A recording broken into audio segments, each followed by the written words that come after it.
لقمان حکیم نے کہا تھا بیٹے خشوع چاہیے تو 6 چیزیں اختیار کر لینا. کون سی 6 چیزیں؟ اعمل لدنیاک بقدر بقائک فیہا، دنیا کے لیے اتنی محنت کرنا جتنا تم نے دنیا میں رہنا ہے. کسی کو پتا ہے کتنا رہنا ہے؟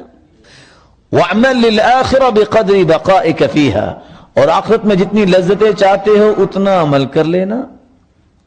اور آگے فرمایا وَلَا تَعْصِهِ، اللہ کی نافرمانی نہ کرنا.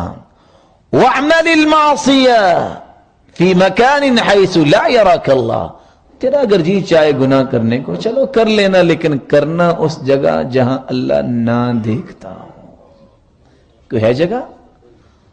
وَاعْمَلِ الْمَعْصِيَةِ فِي مَكَانٍ فِي أَرْضٍ غَيْرَ أَرْضِ، چلو اللہ کی زمین پہ گناہ نہ کرنا، کسی اور زمین پہ جا کے گناہ کر لینا. کر سکتا ہے بندہ؟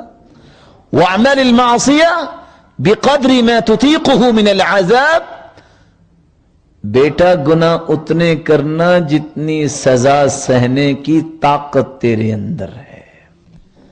ان باتوں کو سوچنے والا اللہ کے قریب ہوتا ہے. میری اللہ سے دعا ہے اللہ مجھے اور آپ کو لذت والی عبادت نصیب فرمائے.